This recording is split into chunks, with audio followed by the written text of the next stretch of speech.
Hi friends, welcome to our channel. ఈరోజు మనం 2024లో release అయిన నాగేంద్రన్స్ హనీమూన్ అనే మలయాళం వెబ్ సిరీస్ గురించి మాట్లాడుకుందాం. 1978లో నాగేంద్రన్, సోమన్ అనే ఇద్దరు వ్యక్తులను చూపిస్తారు. వాళ్ళ ఇద్దరు ఒక పోలీస్ నుంచి తప్పించుకొని పారిపోతారు. అప్పుడు నాగేంద్రన్ సోమన్తో, ఆ పోలీస్ వాడు మనల్ని వదిలిపెట్టడు. నా అంతరాత్మకు ఇష్టం లేకపోయినా నాతో చాలా తప్పులు చేయించావు. మళ్ళీ నా మొహాన్ని వాళ్ళకి చూపించలేను. నేను బ్రతకను అంటాడు. అప్పుడు సోమన్, ఆగరా, మనం ఇన్ని రోజులు కష్టపడింది చావడానికా? నువ్వు విదేశాలకు వెళ్తావు, చాలా గొప్పవాడివి అవుతావు. ఇదిగో నీకు చివరిసారి చెప్తున్నాను, చావో రేవో తేలిపోవాలి. ఎలా అయినా మనం అనుకున్నది సాధించాలి అంటాడు. కట్ చేస్తే ఫ్లాష్ బ్యాక్లోకి వెళ్తే నాగేంద్రన్ వాళ్ళ అమ్మ ఉదయాన్నే నిద్రలేచి నాగేంద్రన్కి అన్ని పనులు చేసి పెట్టి మళ్ళీ ఈ వయసులో కూడా పొలం పనులకు వెళుతుంది. అయితే నాగేంద్రన్కి చాలా బద్ధకం, లేటుగా నిద్రలేస్తాడు. తర్వాత నాగేంద్రన్ స్నానం చేసి దేవుడి దగ్గర ఉన్న ముంతలో 5 పైసలు 10 పైసలు బిళ్ళలను తీసుకొని బయటకు వెళ్ళాలని చూస్తాడు. అప్పుడు నాగేంద్రన్ వాళ్ళ కోళ్ళు 3 గుడ్లు పెట్టడంతో వాటిని తీసుకొని ఒక హోటల్కి వెళ్తాడు. ఆ 3 కోడిగుడ్లు అక్కడ పెట్టి హోటల్ ఓనర్ వైపు చూస్తాడు. దానితో ఆ హోటల్ ఓనర్, ఆ కోడిగుడ్లకి మటన్ కూర, చికెన్ పరోటా ఏమీ రావు, 3 దోశలు మాత్రమే వస్తాయి అని చెప్పి దోశలు తెచ్చి పెడతాడు. అప్పుడే రోసీ అనే అందమైన క్రిస్టియన్ అమ్మాయి అక్కడికి వస్తుంది. అక్కడ ఉన్న వాళ్ళందరూ ఆ అమ్మాయినే చూస్తూ ఉంటారు. తర్వాత నాగేంద్రన్ ఆ 3 దోశలు తిని బాగా నిద్రపోతూ ఉంటాడు. అప్పుడు సోమన్ పాలు తీసుకొని అక్కడికి వెళ్తాడు. కానీ నాగేంద్రన్ నిద్రపోవడం చూసి, నిట్ట మధ్యాహ్నం నిద్ర ఏంటిరా అని నాగేంద్రన్ని నిద్రలేపుతాడు. అయితే సోమన్ నాటకాలు వేస్తూ ఉంటాడు. సోమన్, నిన్న నాటకం అదరగొట్టాను, 7 పేజీల డైలాగ్స్ చెప్పి పడేశాను అని చెప్తాడు.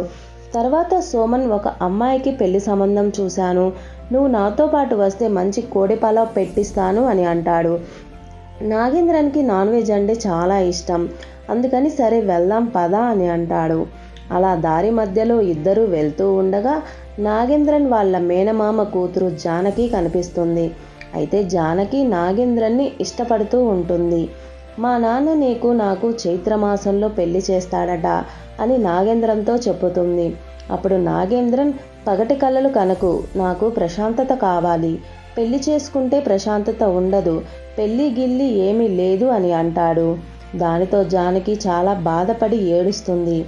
ఆ రోజు నైటు నాగేంద్రన్, సోమన్ ఇద్దరూ కోడి పలావ్ తిని ఆమెన్ అనే ఒక వేశ్య ఇంటికి వెళ్తారు.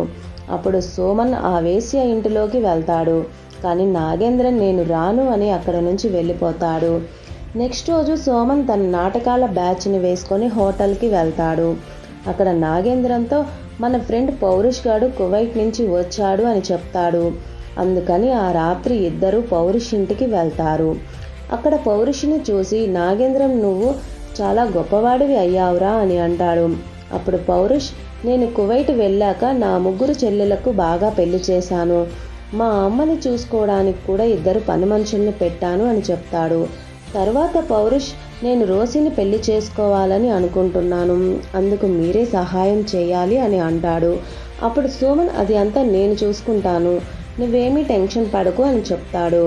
కొద్దిసేపటి తర్వాత పౌరుష్ ఆమెన్ ఇంటికి వెళ్ళి తనతో శారీరకంగా కలుస్తాడు. నాగేంద్రన్ బయట ఎవరూ రాకుండా కాపలా కాస్తూ ఉంటాడు. అప్పుడే ఆమెన్ ఇంటికి చెట్టినాయన్ అనే వ్యక్తి ఆమెన్ ఇంటికి వస్తాడు. అది చూసి నాగేంద్రన్ చాలా టెన్షన్ పడతాడు. ఎందుకంటే ఆమెన్ చెట్టినాయన్తో తప్ప ఇంకెవరితో పడుకోకూడదు, అలా ఎవరైనా పడుకుంటే చంపేస్తాడు. చెట్టినాయన్ డ్రైవర్ ఆమెను పిలుస్తాడు. దానితో ఆమెన్ చాలా భయపడి, చెట్టినాయన్ వచ్చాడు, మన ఇద్దరిని ఇలా చూస్తే చంపేస్తాడు అని అంటుంది. దానితో చెట్టినాయన్ డ్రైవర్కి ఆమెన్ ఇంటి ముందు చెప్పులు కనిపిస్తాయి. దానితో చెట్టినాయన్కి డ్రైవర్ వచ్చి, లోపల ఎవడో ఉన్నాడు, బయట చెప్పులు ఉన్నాయి అని చెప్తాడు. అప్పుడు చెట్టినాయన్కి చాలా కోపం వస్తుంది. అందుకని చెట్టినాయన్ వాడెవడో చంపేస్తానని తన డ్రైవర్ని ఆమెన్ ఇంటి వెనక్కి వెళ్ళమని పంపిస్తాడు. పౌరుష్ ఆమెన్ ఇంట్లో ఇరుక్కుపోవడం వల్ల నాగేంద్రన్ తన చేతిలో ఉన్న మందు బాటిల్ను చెట్టినాయన్ కారు మీద పడేస్తాడు. దానితో చెట్టినాయన్ తన డ్రైవర్ అక్కడికి వస్తారు. అప్పుడు నాగేంద్రన్ పౌరుషుని వెనకాల డోరు నుంచి తప్పించి తీసుకొని వెళ్తాడు. అప్పుడు పౌరుష్, నా ప్రాణాలను నా పరువుని కాపాడావు, నీకు ఏమి కావాలన్నా కోరుకో అని అంటాడు. అప్పుడు నాగేంద్రన్, నన్ను కూడా కువైట్కి తీసుకొని వెళ్తావా అని అడుగుతాడు.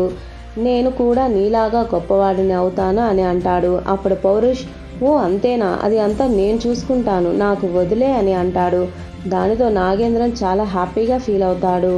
తర్వాత పౌరుష్ రోసిని పెళ్లి చేసుకుంటాడు. ఆ పెళ్లి అయిపోయిన తర్వాత పౌరుష్ నాగేంద్రంతో, నేను కువైట్ వెళ్ళట్లేదు, మా మామగారు ఇచ్చిన కట్నంతో ఇక్కడే బట్టల షాప్ పెడతాను అని చెప్తాడు. దానితో నాగేంద్రన్ చాలా కంగారు పడతాడు. అప్పుడు పౌరుష్ నాగేంద్రంతో, నువ్వేమీ బాధపడకు, నిన్ను ఎలా అయినా నేను కువైట్ పంపిస్తాను, 3 నెలలలో నువ్వు వీసా రెడీ చేసుకో, కాకపోతే వీసాకి 16-17 వేలు ఖర్చు అవుతుంది అని చెప్తాడు. అయితే నాగేంద్రన్ దగ్గర అంత డబ్బులు లేవు, అందుకని వాళ్ళ అమ్మని అడుగుతాడు. అప్పుడు నాగేంద్రన్ వాళ్ళమ్మ, నీకు ఏ పని చేయడం చేత కాదు, కానీ 16 వేలు కావాలా, ఇక్కడ నుంచి వెళ్తావా లేదా, లేకపోతే చీపిరి కట్ట తిరగేయాల్సి వస్తుంది అంటుంది. దానితో నాగేంద్రన్కి ఏమి చేయాలో అర్థం కాక సోమన్కి చెప్తాడు. అప్పుడు సోమన్ నాగేంద్రంతో, నీ మరదలు జానకి ఉంది కదా, తనని పెళ్లి చేసుకుంటే నీకు కట్నంతో పాటు కొంత బంగారం కూడా వస్తుంది, ఆ కట్నంతో బంగారం అమ్మిన డబ్బుతో నీకు వీసా వస్తుంది అని చెప్తాడు. అందుకని నాగేంద్రన్ సోమన్ చెప్పిన మాటలు విని తనకి ఇష్టం లేకపోయినా జానకిని పెళ్లి చేసుకుంటాడు. అయితే జానకి వాళ్ళ నాన్న ₹1 కూడా కట్నం ఇవ్వలేదు. అందుకని నెక్స్ట్ రోజు నాగేంద్రన్ వాళ్ళ అమ్మతో గొడవ పెట్టుకొని బయటికి వెళ్ళిపోతాడు. తర్వాత నాగేంద్రన్ సోమన్ దగ్గరకు వచ్చి చావగొడతాడు. అప్పుడు సోమన్, ఎందుకురా అలా కొడుతున్నావు, ఏం జరిగింది అని అడుగుతాడు. అప్పుడు నాగేంద్రన్, నువ్వు చెప్పిన మాటలు నమ్మే కదా దాని మెల్లో తాళి కట్టాను, ఇప్పుడు కట్నం లేదు ఏమీ లేదు అంటున్నారు, నేనే కష్టపడి మళ్ళీ దాన్ని పోషించాలంట అని చెప్తాడు. అప్పుడు సోమన్, దీనికి ఏదో ఒక మార్గం ఆలోచిద్దాంలేరా, ముందు మనం కళ్ళు దుకాణానికి వెళ్దాం పదా అని అంటాడు. తర్వాత నాగేంద్రన్ ఇంటికి వచ్చేసరికి నాగేంద్రన్ వాళ్ళమ్మ జానకితో, నా కొడుకుని నువ్వే ఎలా అయినా దారిలోకి తెచ్చుకోవాలి, మా అన్నయ్య దగ్గర డబ్బు బంగారం ఏమీ లేవని నాకు ముందే తెలుసు, అయినా మీ పెళ్లి చేశాను అని అంటుంది. అది అంతా నాగేంద్రన్ వినేస్తాడు. తర్వాత సోమన్ దగ్గరికి చాండీ అనే ఒక వ్యక్తి వచ్చి, కొల్లాంలో ఒక క్రిస్టియన్ అమ్మాయి ఉంది, నువ్వే ఒక అబ్బాయిని చూడమని చెప్తాడు. అప్పుడు నాగేంద్రన్ అక్కడికి వచ్చి వాళ్ళ ఇంట్లో జరిగిందంతా సోమన్కి చెప్తాడు. అప్పుడు సోమన్, నీ ఇంట్లో వాళ్ళే నిన్ను మోసం చేస్తున్నారు, నీకు ఏముందో మాకు పెట్టి చంపేసినా చంపేస్తారు, ఇంకా లేనిపోని మాటలు చెప్పి నాగేంద్రన్ని ఇంకా భయపెడతాడు. అందుకని సోమన్, ఈ రాత్రికే మనం పారిపోదాం అని నాగేంద్రన్ని ఊరు నుంచి తీసుకొని వెళ్తాడు. నెక్స్ట్ రోజు కళాపవన్ అనే ఒక పోలీసుని చూపిస్తారు. అయితే కళాపవన్ తండ్రి, నీ చెల్లికి ఇప్పటికే 16 సంబంధాలు చూసాం, ఒక్క సంబంధం కూడా కుదరలేదు అని తిడుతూ ఉంటాడు. అప్పుడు కళాపవన్ వాళ్ళ నాన్న దగ్గరకు వెళ్ళి, నాన్న, మొన్నే కదా లిల్లీ కుటికి పెళ్లి సంబంధం చూశాను, ఏం చేయను, ఆ పెళ్లి ఆగిపోయింది, వాళ్ళకి కట్నం ఎక్కువ ఇస్తానన్నా వినలేదు, లిల్లీ కుటికి ఉన్న లోపం ఏంటో మీకు కూడా తెలుసు కదా అని అంటాడు. అప్పుడు వాళ్ళ నాన్న, లిల్లీ కుటికి పెళ్లి చేయకపోతే నా ఆస్తిలో నీకు ₹1 కూడా ఇవ్వను అని చెప్తాడు. అయితే లిల్లీ కుట్టు తన పెళ్లి చెడిపోయిందని 2 రోజులు బయటికి రాకుండా చాలా కోపంగా ఉంటుంది. లిల్లీ కుట్టు చిన్న పిల్లలా ప్రవర్తిస్తూ బాగా అల్లరి చేస్తూ ఉంటుంది. వాళ్ళ అన్నయ్య వచ్చి, నీకు ఇంకొక సంబంధం చూశాను, ఆ అబ్బాయి నచ్చితే నీకు వచ్చే వారమే నీ పెళ్ళి అని చెప్తాడు. దాంతో లిల్లీ కుట్టు చాలా హ్యాపీగా ఫీల్ అవుతుంది. నెక్స్ట్ రోజు సోమన్ నాగేంద్రన్ పేరుని జోసఫ్గా మార్చి పెళ్లి చూపులకి లిల్లీ కుట్టు వాళ్ళ ఇంటికి తీసుకొని వెళ్తాడు. అక్కడ లిల్లీ కుట్టు అడిగినవన్నీ నాగేంద్రన్ చేస్తాను అని చెప్తాడు. లిల్లీ కుట్టుకి నాగేంద్రన్ బాగా నచ్చుతాడు. అయితే లిల్లీ కుట్టు ఒక పిచ్చిదని తెలిసినా కూడా విదేశాలకు వెళ్ళడానికి డబ్బులు కావాలని నాగేంద్రన్ లిల్లీ కుట్టును పెళ్లి చేసుకుంటాడు. ఆ రోజు నైట్ వాళ్ళకి ఫస్ట్ నైట్ కావడంతో ఈ పిచ్చిదానితో ఎలారా బాబు అని నాగేంద్రన్ కంగారు పడతాడు. అప్పుడు లిల్లీ కుట్టు తన అల్లరి చేష్టలతో నాగేంద్రన్ నడుమును ఇరగగొడుతుంది. నెక్స్ట్ రోజు నాగేంద్రన్ను కళాపవన్ అలా బయటకు తీసుకువచ్చి, ఈ తోటలన్నీ మావే, ఇందులో లిల్లీ కుట్టు కూడా వాటా ఉంది, టౌన్లో అమ్మ పేరు మీద కొంత ఆస్తి ఉంది, అది మాత్రం నాకే కావాలి అంటాడు.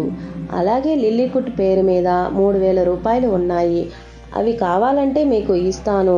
నేను అమెరికా వెళ్ళిన తర్వాత ఈ ఆస్తి మీద వచ్చే డబ్బుతో నువ్వు లిల్లీ కుట్టు హ్యాపీగా బ్రతకండి.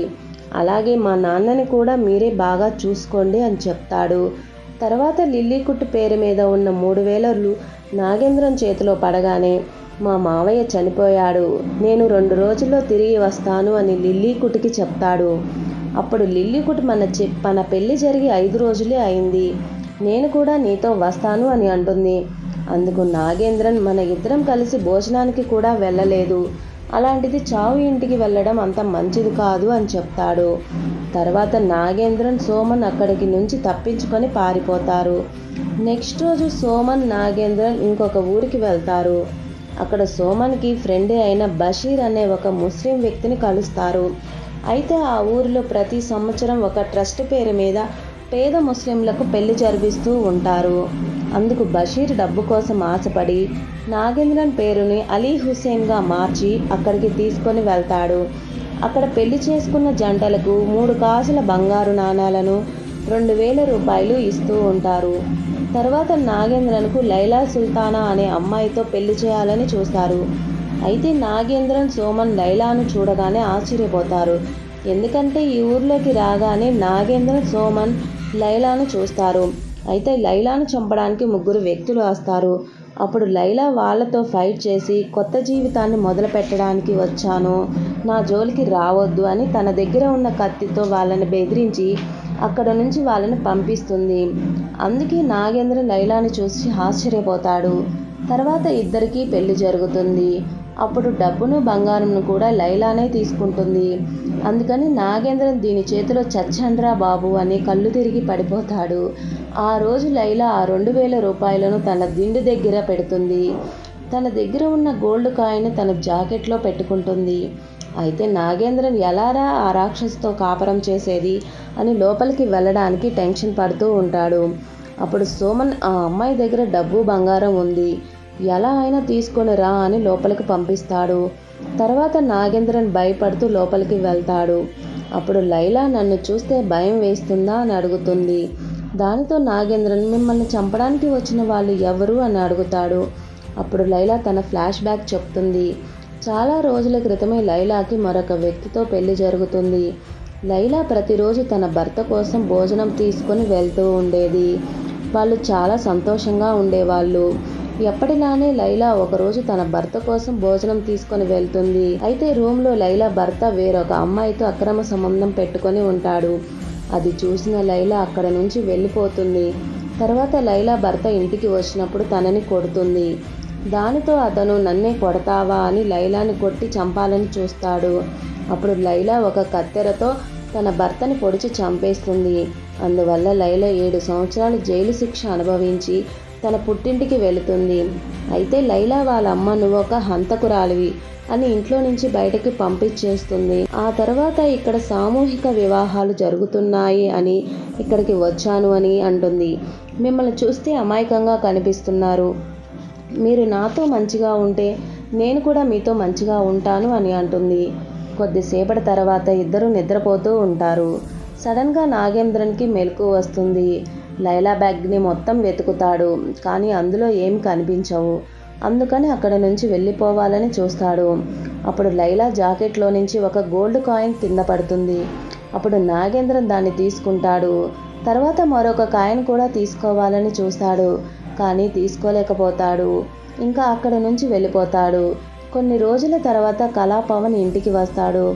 కళాపవన్ వాళ్ళ నాన్న నాగేంద్రన్ వెళ్ళి 2 వారాలు అవుతుంది, ఇంకా రాలేదు అని తిడుతూ ఉంటాడు. తర్వాత కళాపవన్ భార్య పేపర్లో ఉన్న నాగేంద్రన్ ఫోటో చూపిస్తుంది. అది చూసి కళాపవన్ నాగేంద్రన్ ఎక్కడ ఉన్నా పట్టుకోవాలని అనుకుంటాడు. తర్వాత సోమన్ సావిత్రి అనే ఒక బ్రాహ్మణ అమ్మాయికి సంబంధం చూస్తాడు. కానీ సావిత్రి ఎవరినో ఒక అబ్బాయిని ప్రేమించి ప్రెగ్నెంట్ అవుతుంది. వాళ్ళ నాన్న ఈ విషయాన్ని వాళ్ళకి ఎలా చెప్పాలా అని ఆలోచిస్తాడు. నెక్స్ట్ రోజు సోమన్ నాగేంద్రన్కి పిన్ని బాబాయిగా నటించడానికి 2 ముసలి వాళ్ళను తీసుకొని వస్తాడు. తర్వాత నాగేంద్రన్ సావిత్రి ఇద్దరూ ఒంటరిగా మాట్లాడుకోవటానికి పక్కకు వెళ్తారు. అప్పుడు సావిత్రి వాంతులు చేసుకోవడం నాగేంద్రన్ చూస్తాడు. తర్వాత సావిత్రి ఒంటరిగా ఒక చోట కూర్చొని బాధపడుతూ ఫ్లాష్ బ్యాక్లోకి వెళ్తుంది. కొన్ని రోజుల క్రితం సావిత్రి కాలేజీకి వెళ్ళేది. ఆ రోజే కొత్తగా ఒక మాస్టర్ కాలేజీలో జాయిన్ అవుతాడు. సావిత్రి ఆ మాస్టర్ ఇద్దరు మొదటి చూపులోనే అట్రాక్ట్ అవుతారు. ఆ రోజు నుండి ఒకరినొకరు చూసుకుంటూ ప్రేమలో పడిపోతారు. తర్వాత లెటర్స్ కూడా రాసుకునేవాళ్ళు. లాడ్జ్లో ఒక రూమ్ తీసుకొని శారీరకంగా దగ్గర అవుతారు. తర్వాత సావిత్రికి పీరియడ్స్ రాకపోవడంతో తాను ప్రెగ్నెంట్ అని తెలుస్తుంది. అందుకని ఈ విషయం వాళ్ళ మాస్టర్కి చెప్తుంది. సావిత్రి ప్రెగ్నెంట్ అని తెలియగానే నెక్స్ట్ రోజే తను జాబ్ మానేసి వెళ్ళిపోతాడు. అందుకని సావిత్రికి ఇప్పుడు ఏం చేయాలో తెలియక చాలా బాధపడుతుంది. కట్ చేస్తే కళాపవన్ సామూహిక వివాహాలు చేసిన ముస్లిం దగ్గరకు వస్తాడు. అప్పుడు కళాపవన్, నాగేంద్రన్ని ఇక్కడికి ఎవరు తీసుకొచ్చారో మర్యాదగా చెప్పండి అంటాడు. దానితో ఒక వ్యక్తి, బషీర్ అతన్ని తీసుకువచ్చాడు అని కళాపవన్ని బషీర్ ఇంటికి తీసుకొని వస్తాడు. తర్వాత బషీర్ని ఎవరూ లేని చోటుకి తీసుకొని వెళ్ళి, సోమన్, నాగేంద్రన్ నీకు ఎలా తెలుసు, వాళ్ళు ఇప్పుడు ఎక్కడ ఉన్నారు అని తనని కొడతాడు. అప్పుడు బషీర్ వాళ్ళు వంటపాలెం వెళ్ళారు అని చెప్తాడు. తర్వాత నాగేంద్రన్ సావిత్రి ప్రెగ్నెంట్ అని తెలిసి కూడా రిజిస్టర్ మ్యారేజ్ చేసుకుంటాడు. తర్వాత నాగేంద్రన్ తనకి పిన్ని బాబాయిగా నటించిన వాళ్లకు డబ్బులు ఇవ్వమని సోమన్కి ఇస్తాడు. తర్వాత నేను కూడా ఈ రాత్రికి బయటకు వచ్చేస్తాను అని చెప్తాడు. నాగేంద్రన్ అందరూ నిద్రపోయిన తర్వాత తప్పించుకోవాలని చూస్తాడు. కానీ సావిత్రి వాళ్ళ ఇల్లు చాలా పెద్దదిగా ఉండటంతో ఎటు వెళ్లాలో తెలియక చాలా ఇబ్బందులు పడతాడు. అయితే సావిత్రి ఆత్మహత్య చేసుకొని చచ్చిపోవాలని చూస్తుంది. అది చూసిన నాగేంద్రన్ సావిత్రిని కాపాడి ఎందుకు ఇలా చేశావు అని అడుగుతాడు. సావిత్రి నాగేంద్రన్ ట్రంకు పెట్టెను చూసి అతను ఇంట్లో నుంచి వెళ్ళిపోతున్నాడని అనుకొని అందుకని సావిత్రి నాగేంద్రన్ ఎలా బయటకు వెళ్ళాలో చూపిస్తుంది. అయితే నాగేంద్రన్ వెళ్లే ముందు సావిత్రి వాళ్ళ నాన్న కట్నంలో నుంచి కొంత బంగారం తీసి సావిత్రికి ఇస్తాడు. నువ్వు నీ కడుపులో ఉన్న బిడ్డ కోసమైనా బ్రతకాలి, నువ్వు కూడా ఇక్కడ నుంచి పారిపో అని చెప్పి నాగేంద్రన్ అక్కడి నుంచి వెళ్ళిపోతాడు. తర్వాత నాగేంద్రన్ సోమన్ ఉన్న లాడ్జి దగ్గరకు వెళ్తాడు. అక్కడ లాడ్జి డబ్బులు కట్టవలసి వస్తుంది అని అక్కడ నుంచి పారిపోతారు. తర్వాత ఒక గ్రామంలో అబ్బాయిలు అందరూ ఆ ఊరిలో ఉండే తంగం అనే ఒక వేశ్యను పెళ్లి చేయడానికి అందరూ చందాలు వేసుకుంటూ ఉంటారు. ఎందుకంటే ఆ గ్రామంలో ఉండే ఆ ఊరి పెద్దలు, సర్పంచ్ అందరూ కలిసి తంగం వ్యభిచారం మానేసి 1 నెలలో పెళ్లి చేసుకొని గౌరవంగా బ్రతకాలి అని, లేదంటే ఆ ఊరిలో నుంచి పంపించేస్తామని చెప్తారు. అందుకని ఆ ఊరిలోని వాళ్ళందరూ తంగం ఊరి వదిలి వెళ్ళిపోతే మనకి ఇంకా దిక్కు ఎవరు అని అందరూ చందాలు వేసుకొని మరీ పెళ్లి చేస్తారు. కొద్దిసేపటి తర్వాత సోమన్, నాగేంద్రన్ అక్కడికి వెళ్తారు. అప్పుడు ఆ కుర్రాళ్ళు అందరూ సోమన్, నాగేంద్రన్ తంగం ఇంటికి తీసుకెళ్తారు. అక్కడ డబ్బులు తక్కువగా ఉంటాయి, రేపటిలోగా ఏర్పాటు చేస్తామని సోమన్తో వాళ్ళు మాట్లాడుతూ ఉంటారు. అప్పుడు తంగం నాగేంద్రన్ని చూసి కస్టమర్ అనుకొని లోపలికి పిలుస్తుంది. నాగేంద్రన్ నేను అలాంటి వాడిని కాదు అని చెప్పినా కూడా వినకుండా తంగం బలవంతంగా ఇంట్లోకి లాగుతూ ఉంటుంది. అప్పుడు అక్కడ ఉన్న కుర్రవాళ్ళు తంగంతో ఇతనే నిన్ను పెళ్లి చేసుకోవడానికి వచ్చింది అని చెప్తారు. దానితో తంగం చాలా సిగ్గుపడుతుంది. నెక్స్ట్ రోజు ఆ గ్రామంలో ఉన్న గుడి దగ్గర ఇద్దరికీ పెళ్లి చేస్తారు.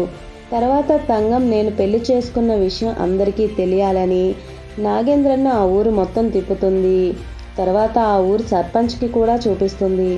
కొద్దిసేపటి తర్వాత నాగేంద్రన్కి 2,500 రూపాయలు కట్నంగా ఇస్తారు. అప్పుడు తంగం ఆ డబ్బు తీసుకొని నా దగ్గర పెట్టుకుంటాను అని చెప్తుంది. ఆ రోజు రాత్రి ఫస్ట్ నైట్కి తంగం, నాగేంద్రన్ ఇద్దరూ సిద్ధంగా ఉంటారు. కానీ అప్పుడే ఒక వ్యక్తి రేపు నేను దుబాయ్కి వెళ్ళిపోవాలి, తంగంతో పడుకోవడానికి వస్తాడు. తంగం ఈరోజు మా పెళ్లి రోజు, ఇప్పుడా వచ్చేది అని అంటుంది. ఆ వ్యక్తి నీకోసం చీర కూడా తెచ్చాను అని చెప్పడంతో అప్పుడు తంగం ఈ బ్రతిమలాడుతున్నాడు, ఎలా కాదలగలను అని నాగేంద్రన్ను బయటకు పంపించి తనతో పడుకుంటుంది.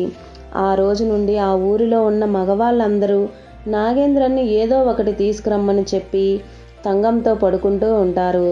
తంగం నాగేంద్రన్ ముందే వ్యభిచారం చేస్తూ ఉన్న చూసి ఏమీ అనలేకపోతాడు. ఎందుకంటే ఇప్పుడు నాగేంద్రన్కి కావాల్సింది డబ్బు. విదేశాలకు వెళ్ళి గొప్పవాడు అవ్వాలనే పిచ్చిలో ఉన్నాడు.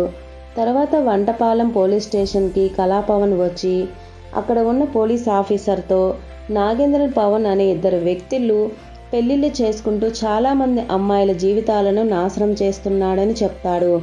దానితో ఆ పోలీస్ ఆఫీసర్కి నాగేంద్రన్ సోమన్ లాడ్జిలో డబ్బులు కట్టకుండా పోయినప్పుడు లాడ్జి ఓనర్ కంప్లైంట్ ఇచ్చినట్లుగా గుర్తొస్తుంది. అందుకని కళాపవన్ని ఆ లాడ్జి దగ్గరికి పంపిస్తాడు. అక్కడ అంతా చెక్ చేస్తే అక్కడ ఒక లెటర్ కనిపిస్తుంది. అయితే ఆ లెటర్ నాగేంద్రన్ ఉన్న ఊరు నుంచే వచ్చి ఉంటుంది. అందుకని కళాపవన్ ఆ ఊరికి బయలుదేరతాడు. తర్వాత తంగం నదిలో స్నానం చేయడానికి వెళుతుంది. అప్పుడు నాగేంద్రన్ వెంటనే బీరువాలో ఉన్న డబ్బును తీసుకొని తంగం మళ్ళీ ఒక కస్టమర్ రావడంతో నాగేంద్రన్ని బయటికి పంపిస్తాడు. నాగేంద్రన్ సోడాలు తీసుకురావడానికి వెళుతుంటే దారి మధ్యలో సోమన్ కనిపిస్తాడు. ఈ రోజు రాత్రి మనం వెళ్ళిపోవాలని అనుకుంటారు. అందుకని నాగేంద్రన్ తన పెట్టెను తీసుకురావడానికి వెళ్తాడు. నాగేంద్రన్ ఆ కట్నం డబ్బులలో నుంచి 500 రూపాయలు తంగం కోసం పెడతాడు. నాగేంద్రన్ వెళ్ళిపోతూ ఉండగా లోపల తంగం తనతో ఇంటిమేట్ అవుతూ ఉంటుంది. కిటికీలో ఒక బంగారు గొలుసు నాగేంద్రన్కు కనిపిస్తుంది. దాన్ని తీసుకొని వెళ్ళిపోతాడు. తర్వాత నాగేంద్రన్ సోమన్ ఇద్దరు పడవలో పారిపోవాలని చూస్తారు. కానీ ఆ పడవలో నుండి కళాపవన్ బయటికి వస్తాడు. దానితో అక్కడ నుంచి ఇద్దరు పారిపోతారు. అప్పుడు కళాపవన్ వాళ్ళని పట్టుకోవాలని చాలా ట్రై చేస్తాడు. కానీ ఇద్దరు తప్పించుకొని పారిపోతారు. అయితే సోమన్ దగ్గర ఉన్న బ్యాగ్ కళాపవన్కి దొరుకుతుంది. తర్వాత నాగేంద్ర తన 5 పెళ్లిళ్ళ విషయం కళాపవన్కి తెలిసిపోయిందని, లిల్లీకుట్టిని మోసనం చేసినందుకు ఆ పోలీసు వాడు నన్ను ఎలాగైనా పట్టుకుంటాడు, నీ మాటలు విని నేను తప్పుల మీద తప్పులు చేశాను అని అంటాడు. ఈ సీన్ మనం స్టార్టింగ్లో చూసాం. అయినా సోమన్ వినకుండా నాగేంద్రన్ ఎలా అయినా విదేశాలకు వెళ్ళాలని తనకి నచ్చజెప్పి తీసుకొని వస్తాడు. తర్వాత సోమన్ నాగేంద్రన్ మరొక ఊరికి తీసుకువెళ్తాడు. అక్కడ తెలిసిన వ్యక్తి ద్వారా నాగేంద్రన్కు మరొక సంబంధం కూడా చూస్తాడు. నాగేంద్రన్ మోచి అనే అమ్మాయిని మొదటి చూపులోనే నచ్చుతుంది. ఎందుకంటే మోచి చాలా అందంగా ఉంటుంది. తర్వాత కళాపవన్ సోమన్కి బ్యాగ్ మొత్తం చెక్ చేస్తూ ఉండగా ఆ బ్యాగ్లో ఒక లెటర్ కనిపిస్తుంది. అయితే ఈసారి కూడా సోమన్ నాగేంద్రన్ ఎక్కడికి తీసుకువెళ్ళాడో తెలుస్తుంది. అయితే మోచిని చూసిన నాగేంద్రన్ సోమన్తో, నాకు ఈ అమ్మాయిని పెళ్లి చేసుకోవడం ఇష్టం లేదు. ఇంతవరకు నువ్వు చెప్పినట్లుగానే పిచ్చిదాన్ని, హంతకురాల్ని, గర్భవతిని, అలాగే ఆఖరికి వేశ్యని కూడా చేసుకున్నాను. కానీ ఈ అమ్మాయి అలా కాదు, కల్లా కపటం ఎరగని అమాయకురాలు. ఎందుకు నా మనసు ఒప్పుకోవడం లేదు అంటాడు. దానితో సోమన్ చాలా ఆశ్చర్యపోతాడు. అందుకొని సోమన్, పంట కోతకు వచ్చిన సమయానికి పాడు చేయకురా, ఈ పెళ్లి చేసుకున్న ఆ డబ్బుతో నువ్వు విదేశాలకు వెళ్ళు, మిగిలిన డబ్బుతో నేను ఇక్కడ ఎలాగోలా బ్రతికేస్తాను అని చెప్తాడు. అంతేకాని ఆ పోలీసు వాడి చేతిలో చచ్చే కంటే నీ చేతిలో చావడమే మేలు, నువ్వే నన్ను చంపేరా అని అంటాడు. అందుకని నెక్స్ట్ రోజు నాగేంద్రన్ మోచి మెడలో తాళి కడతాడు. ఆ రోజు నైటు నాగేంద్రన్ తాగిన మత్తులో తనకి ఇదివరకే 5 పెళ్ళిళ్ళు అయిన సంగతి మోచికి చెప్పేస్తాడు. అది విన్న మోచి తాను ఎంత మోసపోయిందో తెలుసుకొని చాలా బాధపడుతుంది. కొద్దిసేపటి తర్వాత మోచి, నన్ను కూడా మోసం చేయొచ్చు కదా, నాతో ఎందుకు నిజం చెప్పావు, నేను మీకు నచ్చానా అని అడుగుతుంది. అప్పుడు నాగేంద్రన్ తన కళ్ళతో అవును అని అంటాడు. ఈ విషయం మా నాన్నకు తెలిస్తే కృంగిపోతాడు. మీరు చేసిన తప్పులకి పశ్చాత్తాపం పడుతూ కంఠంలో ప్రాణం ఉన్నంత వరకు నన్ను మోసం చేయను అని నాకు మాట ఇస్తే వీటన్నిటినీ నేను మర్చిపోయి మిమ్మల్ని స్వీకరిస్తాను అని అంటుంది. మనం ఎవరికీ కనిపించినంత దూరంగా వెళ్ళి హ్యాపీగా బ్రతుకుదాం, కలలో అయినా మీరు నన్ను మోసం చేయరు అని నాకు మాట ఇవ్వండి అని అడుగుతుంది. అప్పుడు నాగేంద్రన్ మోచికి మాట ఇస్తాడు. నెక్స్ట్ రోజు నాగేంద్రన్ నిద్ర లేచి చూస్తే మోచి కనిపించదు. మోచి వాళ్ళ నాన్న అలాగే సోమన్ కూడా కనిపించరు. అందుకని నాగేంద్రకి అనుమానం వచ్చి తను పెట్టెలో ఉన్న డబ్బుని చెక్ చేస్తాడు. అందులో 1 రూపాయి కూడా ఉండదు. నాగేంద్రన్ చాలా ఫీల్ అవుతూ ఏడుస్తూ ఉంటాడు. అప్పుడే కళాపవన్ అక్కడికి వస్తాడు. దాంతో నాగేంద్రన్ చాలా కంగారు పడతాడు.